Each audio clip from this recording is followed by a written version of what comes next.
Hoy en Creciendo Juntos. Tenemos mucha discriminación en nuestras escuelas, en nuestras casas. No sabemos bregar con niños que tienen situaciones especiales. ¿Cómo nosotros aprender y entender que es necesario amar, aceptar y cuidar a esas personas que tienen habilidades diferentes? Hoy en Creciendo Juntos. Aspire presenta un programa con el fin de ampliar tus conocimientos sobre principios bíblicos financieros. Creciendo Juntos. Creciendo Juntos. Educación financiera para una vida plena. Bienvenidos a su programa Creciendo Juntos, un espacio para crecer, para transformar. Hoy con un tema súper interesante: ama, acepta, incluye. Y para eso tenemos a una experta, una mujer increíble, madre, educadora, especialista en atención a la diversidad. Ella es Claudia Castillo. Bienvenida, Claudia. Muchas gracias. Un placer para mí estar con ustedes en el día de hoy. Qué bueno. Hoy será un tremendo programa para todas aquellas familias, educadores que tienen alguna persona especial en su vida y que necesita atención, cariño, amor, y cómo nosotros vamos a trabajar esa apertura. Claudia, hoy ama, acepta e incluye. ¿Qué significa esto en nuestras vidas? Bueno, primeramente, ama. Si reconocemos que Dios nos ha creado y que realmente Él nos da un mandato. Y ese mandato es que amemos a nuestro prójimo como a nosotros mismos. Ahí entendemos la realidad de que no importa en la diversidad, las características individuales que cada uno tengamos, debemos de respetarnos y amarnos. Y ese verdadero amor solamente proviene de Dios realmente, que Él pone en nuestras vidas. Porque hay retos significativos que a veces alguna condición trae consigo, que si manejar conductualmente a un niño, que si no dormir porque ha presentado algún trasnoche, alguna situación de salud. Realmente hay grandes retos, pero recordar que el amor de Dios tanto es un mandato como algo que nosotros podemos experimentar en nuestras propias vidas. Bueno, ¿y qué tan frecuente es en nuestras familias y especialmente en la sociedad dominicana los casos de niños con necesidades especiales? ¿Qué porcentaje tenemos de familias que viven esa realidad en República Dominicana? Realmente se dice que un 12% y algo de la población vive con una condición de discapacidad. Y realmente yo creo que es mucho mayor, porque cada día en la realidad que uno vive apoyando a padres que tienen niños con una condición de discapacidad, es increíble cómo esto está en crecimiento acelerado. Ni los especialistas ni los investigadores saben el por qué esto ha sido tan rápido y tan frecuente en nuestros días. Así que, aunque se tiene esa estadística, realmente el impacto es mucho mayor en la comunidad. ¿Y qué tanto, cuáles son la diversidad de situaciones y casos que se presentan y cuáles son las más frecuentes en el caso dominicano? Actualmente, y no diría solamente en el dominicano, sino a nivel mundial, está en un creciente lo que es el trastorno del espectro autista. Realmente todo lo que son las alteraciones en el desarrollo, no solamente, vamos a decir, por una condición neurológica, sino que aunque el autismo es una condición del neurodesarrollo, pero hay otras condiciones que también pueden impactar a un niño en su desarrollo. Y realmente autismo yo diría que es la que es más visible. Sin embargo, tenemos síndrome de Down, tenemos otros síndromes que son menos conocidos, como el síndrome de Tourette, tenemos el síndrome de Rett. Hay muchos otros síndromes que no son tan conocidos, pero sí están presentes en medio nuestro. También tenemos la condición de discapacidad intelectual, que son retos cognitivos y a veces pasan desapercibidos. Son niños que quizás aprenden más lento, que se desfasan. Y a nivel académico, uno ve que van adquiriendo las habilidades de independencia un poquito más lento que los otros niños. Pero en realidad también tenemos mucha presencia de discapacidad intelectual y no es vista como tal. Son niños que a veces le dicen, y muy despectivamente, no, ellos no dan para más o no pueden aprender, y lo etiquetan, pero realmente hay apoyos y hay forma de que ellos potencien todas las capacidades que Dios le ha dado. En este sentido, cuando algún padre, madre identifica alguna situación, ¿dónde ir? ¿Qué hacer? Realmente tenemos una pequeña barrera ahora mismo, porque lo primero que tendríamos que acudir es la parte de salud, para ver la parte de desarrollo. Digo desde niño pequeñito, o sea, un buen pediatra tiene la visión de que algo en el desarrollo típico, lo que marcamos que ocurre en tal mes, en el año, en los 2 años, no está ocurriendo en esos momentos, pues es la primera alerta que debe recibir la persona. Sin embargo, el tema salud todavía tiene grandes retos desafíos para poder ver con claridad todas estas señales de que un niño viene con algún riesgo o que viene o que tiene una condición de desarrollo. Entonces, en realidad, esa es la primera parte, salud, pediatra. Sin embargo, los padres, si tienen otros hijos o a veces no tienen otros hijos, ven un desarrollo, lo que diríamos atípico. No hablan, ya tiene casi 3 años y no nos habla. Entonces dice, déjame buscar a un especialista. Lo ideal, vuelvo y digo, es salud primero.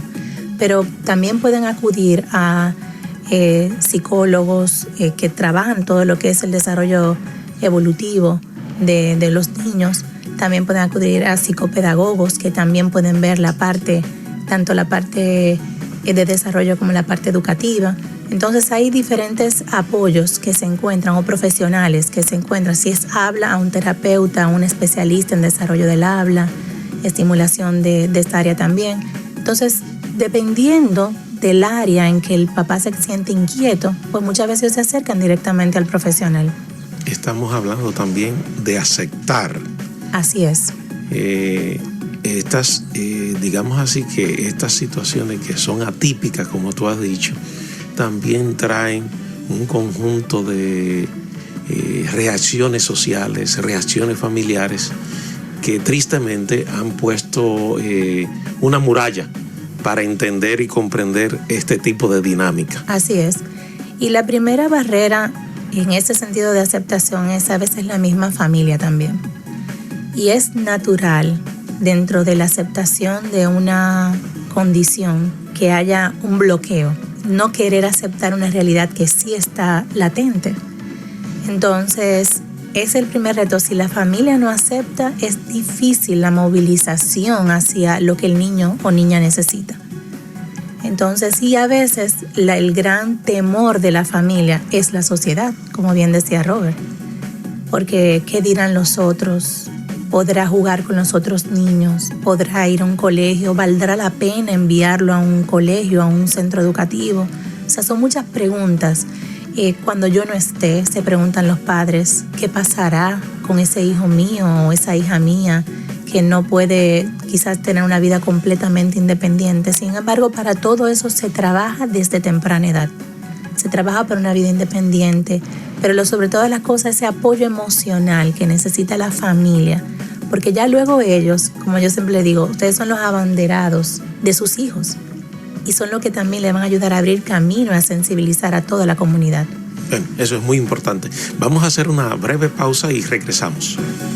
Llámanos para informarte y síguenos en las redes sociales.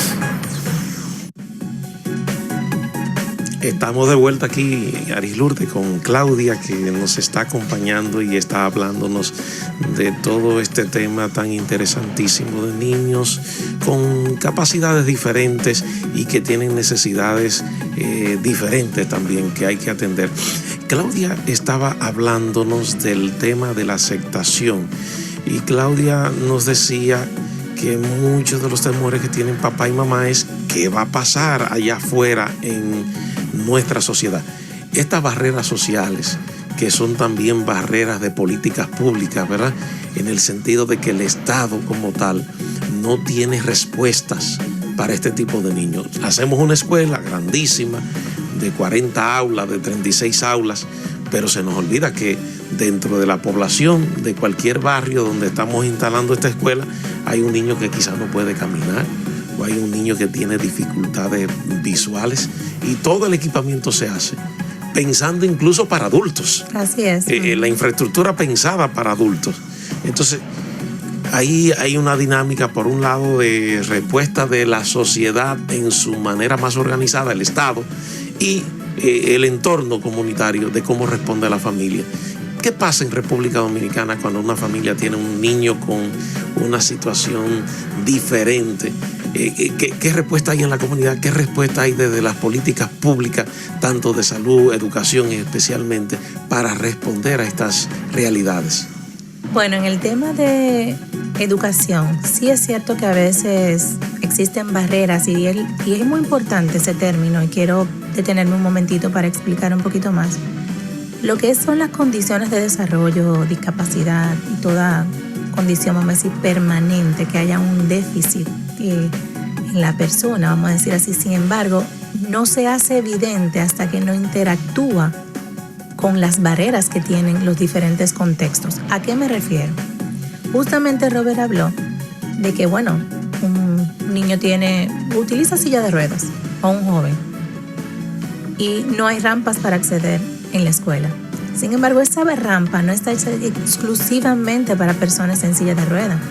Hay niños que utilizan mochilas con rueditas. El objetivo de que tengan la ruedita es que no la carguen, pero tienen que cargarla porque no tienen dónde desplazarla con las rueditas. O sea que no es un tema exclusivo para una persona que tenga una condición física motora. Realmente es algo que ayuda, facilita el desenvolvimiento de todos en la comunidad. Y eso es lo que vemos dentro de lo que es el diseño universal de los espacios. Y así mismo se va esto al aula, a los contextos de aprendizaje. Cómo yo enseño para todos, no es dándole un plato diferente, sino es mi enseñanza que aborde a todos. ¿Qué tenemos? Que era la pregunta también que tenía Robert. ¿Qué tenemos en nivel educativo? A nivel educativo se están creando diferentes estrategias. Muchas de ellas ya están instauradas y otras están en proceso de mejora. Se tienen desde, vamos a decir, lo menos inclusivo hasta lo más inclusivo. La realidad es que muchos de los niños, niñas y jóvenes con alguna condición de discapacidad o alguna condición de desarrollo no están en las escuelas. Eso es lo primero. Están siendo invisibles. Y los que están, a veces en el mismo sistema de gestión, no se visualiza. Entonces se está trabajando para todo eso. Pero ¿qué se tiene en estos diferentes contextos? En las escuelas regulares hay dos estrategias que funcionan.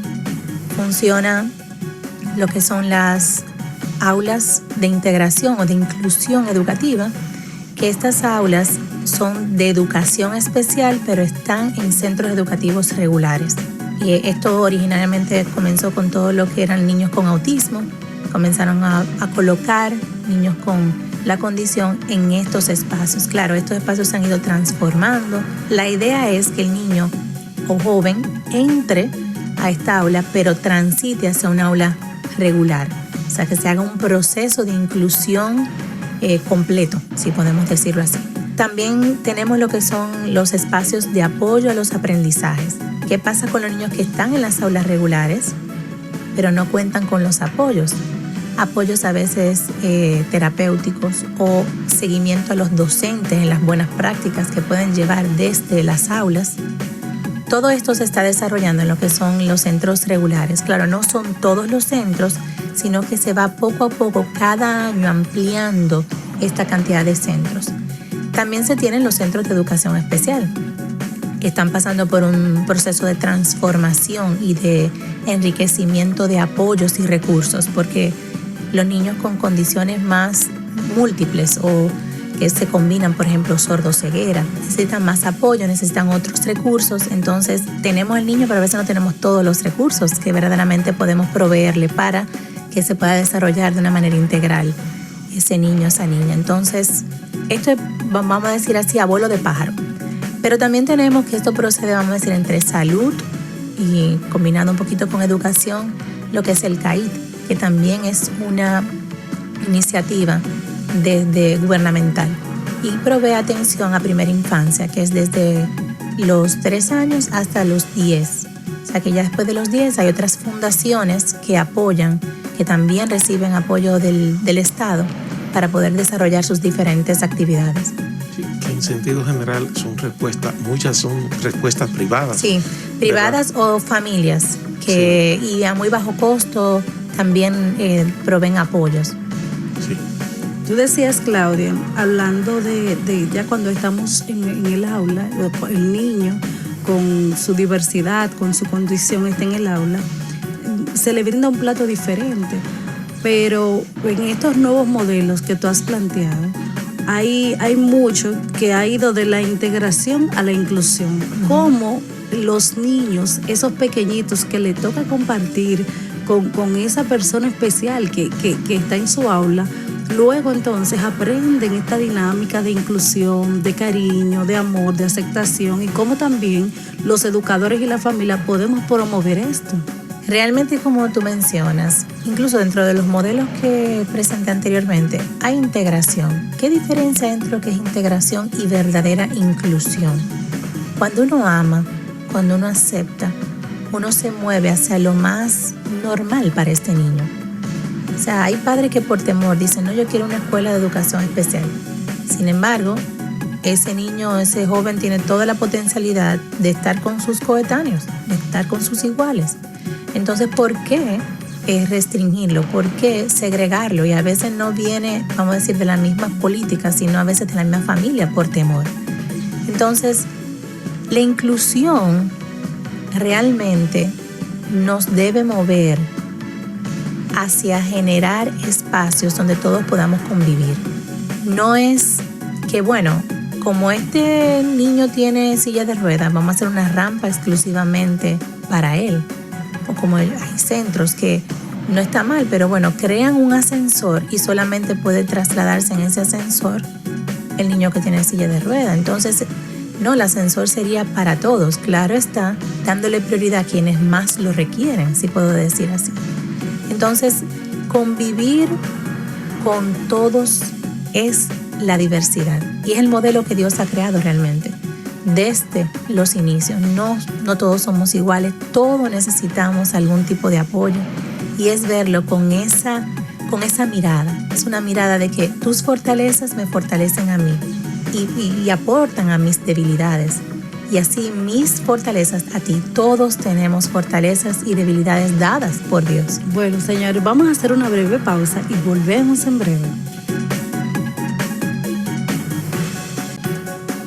Continuamos con nuestro programa, un tremendo espacio hoy hablando sobre la diversidad, sobre la inclusión, la transformación, la apertura y sobre todo dirigido a familias, educadores, que les ha tocado tener a alguien especial en su vida, alguien que necesita un poco más de cariño, de protección, pero ¿hasta dónde?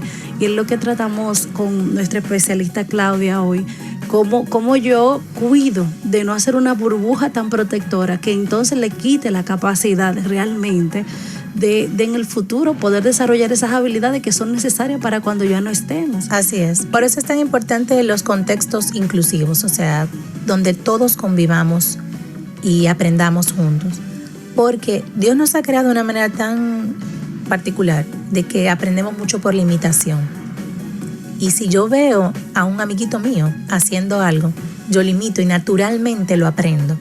Entonces los contextos de inclusión son tan valiosos porque cuando yo agrupo a todos los niños que tienen alguna alteración, vamos a decir a nivel de desarrollo conductual, tienen conductas atípicas para su edad, porque tú tienes un niño de 2 años que es típico que te haga una rabieta, pero un niño de 15 años o un joven de 15 años o de 9, 10 años que te haga una rabieta, la intensidad que te lo hace uno de 2 no es, vamos a decir, típico en su desarrollo, porque ellos van madurando, ellos van creciendo. Pero si ya yo veo que mi amiguito no hace esa rabieta, yo dejo de hacer esa rabieta de una manera natural. Claro, hay veces que necesito apoyo para poder transitar, porque quizá algo me está limitando dentro de esa interacción con el medio en que me encuentro. Este tema de barrera es vital, de que podamos nosotros decir, no es él o ella que tiene el problema, yo puedo derrumbar todo aquello que evite la interacción. Y esto lo vemos muy claro cuando hablamos de discapacidad auditiva. El problema no es que son personas sordas, el detalle es que yo no tengo un sistema para comunicarme con ellos. entonces ahí se derrumba la barrera. Exactamente. Si lo vemos así y decimos, bueno, ¿cómo mi medio puede crear formas, capacidades para poder eliminar esas barreras y que no sea la condición lo que me impida, sino los medios que utilizo? Y en el sentido social, ese sentido de colaboración, de cooperación en el grupo para dar respuesta a una necesidad de uno de los integrantes, eso es un valor hermosísimo. Increíble. Así justamente es que incluir nos enriquece. Nos enriquece en todo sentido. Porque yo recuerdo, y voy a hacer una anécdota ahora, un grupo en tercer grado, cuando el Instituto Santa Rosa comenzó a llevar niños a contextos de inclusión. Hace muchos años atrás tocó esta niña, Priscila se llama ella, y la ponen con un grupo de tercer grado, que era donde ella le correspondía. Y ningún niño sabía hablar ahí lengua de señas, ni podía comunicarse con ella, ni nada. ¿Su condición era? Discapacidad auditiva. Y fue maravilloso lo que sucedió al pasar los años. Ella tenía, bueno, todos tenían la pertenencia. En sentido general, ellos aprendieron lengua de señas. ¿Quién se lo enseñó? Nadie. Ellos lo procuraron, la necesidad de que había una persona que pertenecía, porque eso es algo muy importante, que pertenece, que es visible en mi grupo, que es importante, que yo la acepto, que yo la amo, con sus diferentes retos, pero que yo también tengo retos. Y buscaron la manera, y era increíble cómo esa niña se desarrolló a lo largo de su trayectoria educativa en esta parte que era un centro educativo, pero así ocurre en la sociedad, claro, en sentido general. Y como va a ser una lesión para ella y una potenciación de todo lo que son sus capacidades y oportunidades, cuando ella sabe que en cualquier grupo humano ella tiene la posibilidad. Y no solamente para ella, para todos. Para todos, porque para todos. Aquel niño que no sabía comunicarse en lengua de señas, ya tiene otra habilidad. Una otra habilidad, y se le abre el campo de interacción. Puedo comunicarme con todas las personas que son sordas.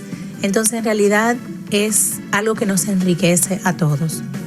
Sí, yo pienso que el tema fundamental aquí es cómo nosotros como personas, como familia, como grupo, como iglesia, por ejemplo, entendemos la necesidad de sentirnos desafiados a una cuestión que es fundamental.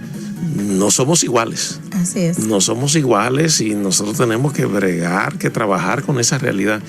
Y si no somos iguales, cada uno va a tener necesidades diferentes y cada uno incluso va a requerir que esas necesidades se atiendan de manera diferente para ser satisfechas. Y esa es la realidad, porque en una familia que parezca típica, normal, tus hijos no son iguales. No, para nada. Y no tienen las mismas necesidades. No tienen las mismas habilidades tampoco. Sí, porque a veces tú quieres que uno cante como el otro canta, pero no, el otro no va a cantar. Así mismo es, así es. Imposible. Entonces, es entender eso y entender entonces la dinámica de cómo ser conscientes de que debemos incluir a esas personas.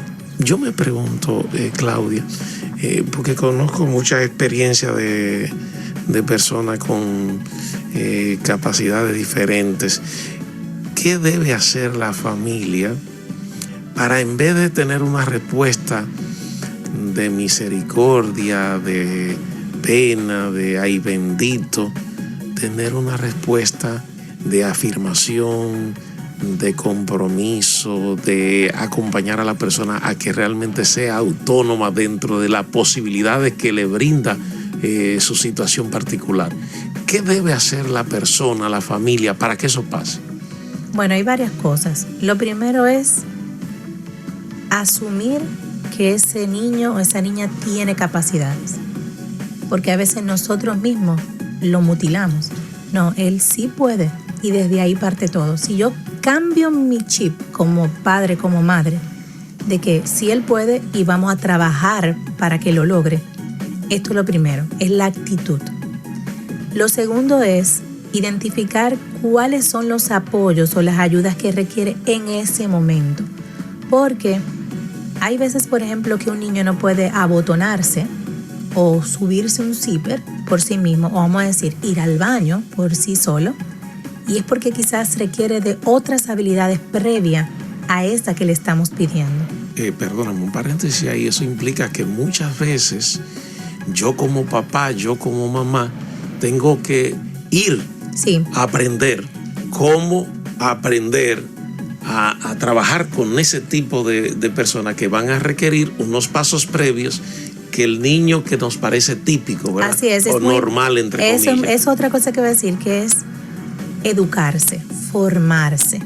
Porque a veces nuestros hijos que tienen un desarrollo típico aprenden cosas solo, vamos a decir solo, porque la etapa evolutiva así lo va dando. Sin embargo, aquel niño que necesita un apoyo para lograrlo, tengo que saber cómo hacerlo y en qué momento solicitárselo y qué pasos dar para lograrlo, porque si no nos desesperamos y abandonamos, porque él no puede, pero es que en ese momento quizá no está listo. Bueno, señores, aquí estamos terminando, ¿verdad?, con estas recomendaciones que nos ha dado la señora Claudia Castillo. La idea es cómo nosotros abrir nuestros corazones a esa nueva realidad.